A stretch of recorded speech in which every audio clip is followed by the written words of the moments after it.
Cousin Johnny here. I'd like to shout out to the sponsors of the Buzzin' with Cousin show. Max Fit Meals, 520 Fremont Street, Monterey. Grab and go healthy meals. They're delish. I Heart You Candles and Gifts, 329 Lighthouse in Monterey. Also Tuesday night at Farmers Market, Monterey. That garlic stuff, if you like garlic, you're going to love that garlic stuff. Tuesday at Monterey Farmers Market. And go to thatgarlicstuff.com for more information and more locations. Destination 831, live streaming. Promote yourself, promote your business. Destination 831. Go to Facebook, and Kevin Armstead will take care of you. The Sweet Spot on 9 Delfino Place, Carmel Valley, California. Beautiful spot. Sit out there in the sun. You got olive oil. You've got wine tasting. You got sandwiches, baked goods. The Sweet Spot. 9 Delfino Place, Carmel Valley. Thank you, the sponsors, for helping out. We really appreciate it. Thank you. Hello, welcome to Buzzin' with Cousin Johnny here. I'm at beautiful Carmel Valley.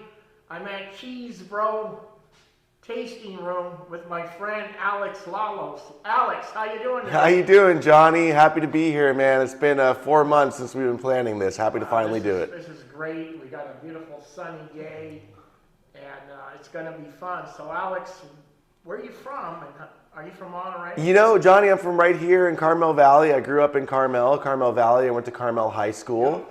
Yeah, this is hometown for me. So after a few stints elsewhere, I went to college and worked a few other cities and came back here in about 2013. Perfect. Yeah. Now, how long have you been in the wine business? I've been in the wine business since I graduated from college in way back when in 2004. I actually started off working at Heller Estate Tasting Room, which was the former Durney Tasting Room, and which is now called Masa. Anyway, I worked there because one of my good friends, shout out to Ben Edwards, was working there, and he kind of got me into it, and I started working the tasting room and having a good time and the whole 9 yards. At the same time, I was working with a friend of mine, Mike Jones, who my first job ever was catering for a movable feast catering. And Mike was armed with an artillery of amazing wines, and I was working with him at the Kashawa General Store as the wine director, we'll call it, even though it was something a little bit more unique than that. And it got me into fine wine. I started working in Oakland, California for an importer and retailer, which then became the largest importer of Bordeaux futures, called J.J. Buckley. And I've been with Mark Chesebro here at Chesebro Winery since 2014. Oh, man, that's great. Mm-hmm. So can you give us like a little summary of Chesebro? Where, are they from the valley, or where are they? Yeah, so the Chesebro family has been here in Carmel Valley for about 20 years now. Mark Chesebro, well, maybe a little bit more, actually 30. Yeah. Mark has been in the wine industry for that whole 30 years. Mark was formerly the winemaker over at Bernardus Winery, our neighbor, for about a decade there. So Mark's had a good foundation in winemaking. He established this label here, his family label, in 2003. And I see him coming through the door right now. Should we pause? Okay, yeah. So in 2003, established our own family label with the idea to make wines accessible for everyone on a nightly basis at an affordable price. And where's the winery located? The winery is located here in Carmel Valley off Tasahara Road. Hi, Mark. Hey. Mark Chesebro's here now. Yeah, so the winemakers want... Good. Yourself? Great. So located here in Carmel Valley, right off Tasahara Road. And we make just a couple thousand cases of wine each year. That's one of the best. Oh, here we go. Royal Seco. Yeah, so Arroyo Seco, we have a 55-acre vineyard called Cedar Lane Vineyard. Lenora. Okay, gotcha. This is for Will. He'll be here shortly. Oh, perfect. He's doing a drop at KNL. Oh. Let me know what you get. Thanks, Mark. Let's hope it turns out. We'll see you later. Okay, see you, Mark. Bye, Mark. All right.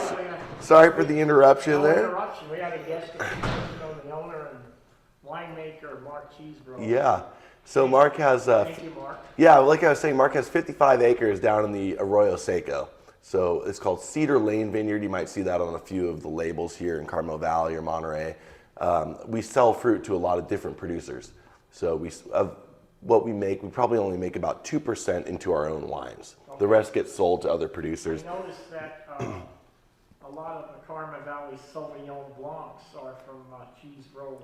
Yeah, from Cedar Lane. Yeah, you'll find a lot of Sauvignon Blanc. In fact, Arroyo Seco in general is really well known for Sauvignon Blanc. You have Jay Lohr down there farming a lot of acreage. Michael Grieva farms a lot of acreage down there, predominantly the Sauvignon Blanc, which I find to be the region's best growing variety is Sauvignon Blanc. The soils are super well drained. You get wines that are really expressive, especially these whites that have tension to them. You know, where everyone thinks Arroyo Seco is very, very warm. It's not as warm as you might anticipate. Okay, it gets up to 90 degrees or so in the afternoon in the heat of the day, but at about 3 o'clock, you're coming back down to the 70s and high 60s even in the nighttime. So the wines have good tension, especially the whites. So. Now, I noticed, Alex, you've chosen, you have more than those 5 wines, but you chose 5 to showcase 5 wines yeah. that we were talking about. And go ahead. Yeah, so we make a wide array of wines. In fact, we make about 13 different labels.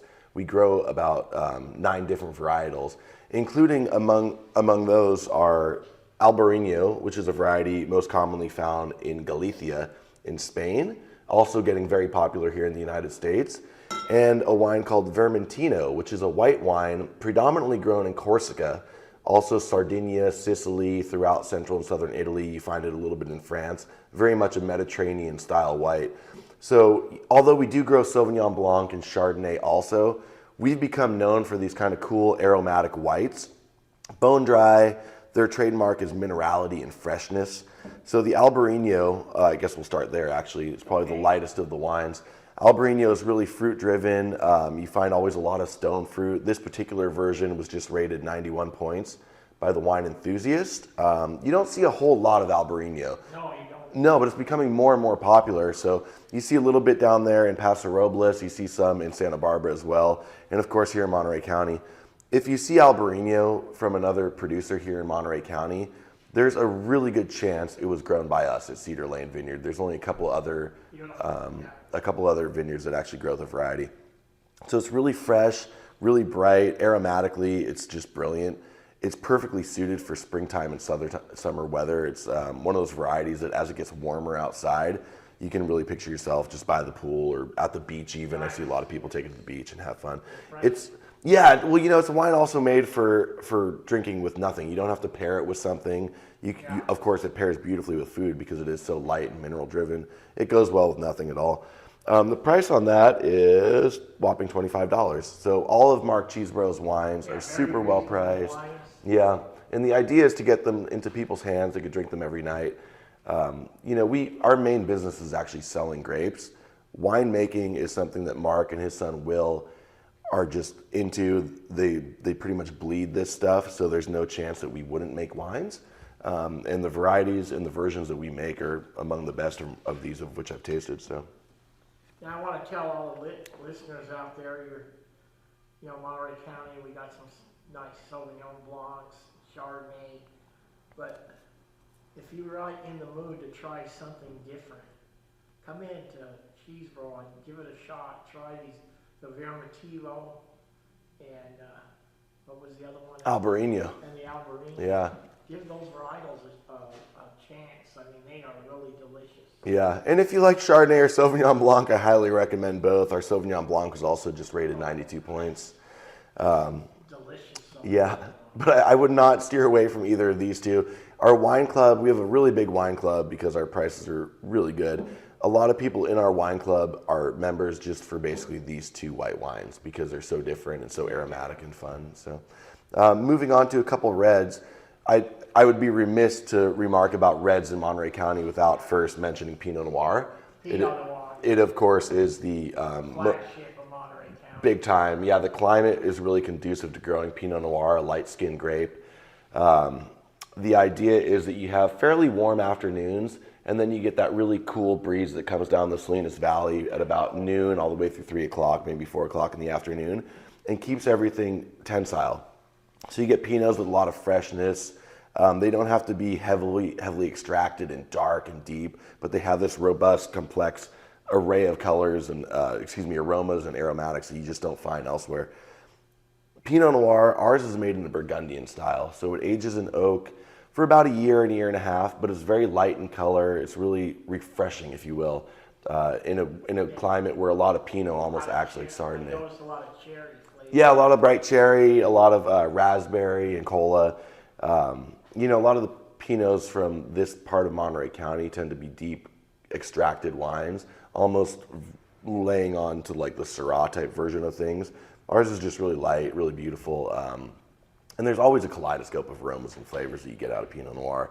This one's no different. And it clocks in at $23, which finding a Pinot Noir for $23 that's not made in a factory in 10, 20,000 cases at a time is pretty difficult. We only make 200 cases of that wine. It's $23, yeah. Moving on in the reds here, we also make at our home ranch, which is here in Carmel Valley, where Mark Chesebro, co-winemaker Will Chesebro, and their family's ranch here off Tasahara Road. We have a 2.5 acre vineyard there, really small vineyard, different soil type. In Arroyo Seco, you have these really sandy soils called Arroyo Seco loam. Up here in Carmel Valley, you have more shale, and it's a really unique place to grow wine. Carmel Valley, people think of Carmel Valley wineries, there's only a couple hundred acres planted to the entire Carmel Valley, whereas in Salinas Valley, you have thousands of acres planted to grapes. Carmel Valley is only a couple hundred acres. The Chesebros have 2.5 acres. So all the vineyards up here in Carmel Valley are tucked away into the mountains and the hillsides, and they're pretty rugged, and pretty hot too. When Arroyo Seco is 80 or 85 degrees, our vineyard in Tasahara is 95 or 100 because it's protected by big mountains all the way around, so the coastal breeze never gets back there, which makes it ideally suited for growing the heavier red varieties, Grenache, Syrah, Mourvèdre, etc. We do also grow white there. We grow Roussanne, which is the very late ripening white variety, also known from the Rhone Valley. But the one I want to highlight today is called La Montagne Sauvage. La Montagne Sauvage literally from French translates to wild or savage mountain, which that vineyard really much is, 1,800 feet above sea level. It's wild in every way. It abuts against nature all around. So it's not a garden. It's really a wild vineyard and a beautiful site, and one perfectly suited for growing heavy red wines. My experience, that's one of my favorites. Yeah, it is. It has been. It has been for a long time. I just like that big berry. Yeah. Taste. Yeah, big time. And it's this. So whereas the Pinot is so light and fresh, La Montagne Sauvage is robust, broad-shouldered. That site in Carmel Valley lends itself to very age-worthy wines. So this is a 2014 that I'm showing today. So that's 9 years old, and it still tastes like a baby. It hasn't even shed its baby fat. Yeah, big time. Thank you, Johnny. Yeah, it's our flagship wine too. So this is from our estate vineyard. It's a blend of Syrah and Grenache. A little teeny bit of Mourvèdre goes in there as well to tighten things up a little bit. But the Syrah provides the gaminess and the power. The Grenache provides a little bit more of the fruitiness and the elegance to it. So all in all, it's a wine that'll age really well. Johnny and I together have had 2008 La Montagne Sauvage, which is still drinking beautifully to this day. Still have a couple left. Still got a couple left, yeah. We don't really sell too much of it, but we stash it away for the special people. The other one we're going to talk about today is something that Johnny, I wasn't planning on doing this, but Johnny asked me to. The cider. So this is a Basque-style cider. Clocks in at about 8.5% alcohol, so twice as much as a beer, maybe not quite half as much as a little bit more than half as much as a wine would. So it's lightly effervescent, it's conditioned in bottle just like you would champagne kind of. The idea behind this was co-winemaker Will Chesebro had spent a lot of time in Basque country around San Sebastian, Bilbao, those places, and he got really familiar. That's an area of Spain. People always consider Spain a Mediterranean country, which it is. But there's a whole lot of Spain that's sitting on the Atlantic Ocean, and it's not all that warm actually. So you don't grow grapes there, you grow apples, so you get cider. So in Basque Country, you have ciderillas, which produce a lightly effervescent, low to medium alcohol cider, which is bone dry. It's not not Angry Orchard, it's not a pub cider. It's one of these ciders that is cloudy, lightly effervescent, like I said, a little bit rustic for sure, but it reminds you of ciders that you might find in Normandy, maybe the south of England. Like champagne, very much, it's yeah. not a prominent apple taste. No, it's more, it tastes, yeah, it's very subtle. Yeah. So this is enjoyable. Yeah, we like it, and we only make 100 or so cases of it every year. We grow apples on the ranch specifically for this purpose. And they're small, little teeny apples that normally you wouldn't eat, but they're suited to making alcohol. And then we augment that with a little bit of fruit apples from Martinelli Farms in Watsonville to make that. So, Perfect. yeah. Alex, I see, looks like I saw a bus going by. Looks like you're going to be busy here in a little Yeah, we hope so. while. So I want to just say a couple more things before I let you go. Now, this is actually a tasting room gallery because I'm going to go around. I'm going to show some video of it is an art here. You feature Monterey County artists, and you have their work all over the tasting room, which is really great. So it's a gallery. Yeah. Along with the tasting room. That's kind of the most fun part about it, is combining art and wine in the same place. Caroline Mitchell, which is Mark Chesebro, the winemaker's wife, she's curated among friends and all local artists a gallery that we're really proud of. We have artist Jerry Takagawa, who also designed our label, his wife Pamela Takagawa. This month we actually have the Monterey Bay Plein Air Painters Association, 35 different artists, 35 different paintings. And so that's some of which are watercolor, some are acrylic, some oils. Oh, you see yours? Oh, of course you are, yeah. Monterey, yeah. Yeah, definitely. You know, being son of a Monterey fisherman. Yep, exactly. Anytime I see a pier or Monterey pier or boats, I'm attracted to that, and there's a couple of them. Yeah, there are a couple. That's a pretty decent subject matter for a lot of these plein air painters. An art opening, and then the art stays up for a month or so. A couple months usually, and then we rotate it out. That's really great, and people come in and have a little bite to eat, have wine, exactly. Check out the art. Yeah, and we have a couple, we have Erin Hunter, who's also featured at the Monterey Natural History Museum. Nice. She has a lot of original pieces in there. We have some pottery. What's your hours? When can we come? Yeah, so we're here Thursday through Sunday, noon through 5 p.m. We're not open Monday, Tuesday, or Wednesday, so drop by on the weekend, come give us a shout. Tell us you saw us on Buzzin' with Cousin, and we'd be happy to have you. Okay, so Alex, I really appreciate you coming on and showcasing this great wines of Chesebro. So we appreciate it, and thank you so much, and we're looking forward to coming. You got it, Cousin. Great to be here, buddy. Bye, Alex. All right, thanks, guys.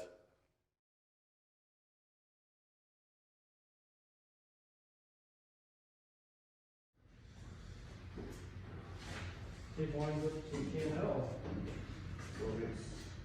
Yeah, show you what I'm doing.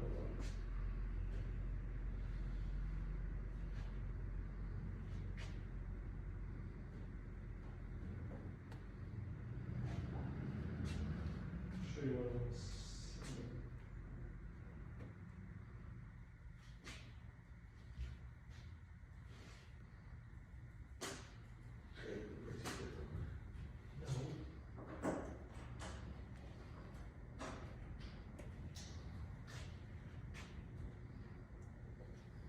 Yeah, so I guess this potential client Elliot's is like a head tech guy that will need like a unicorn startup, and they need an office space on the peninsula. And Elliot's like, hey, we need tenant improvements. Let's do this together. Yeah.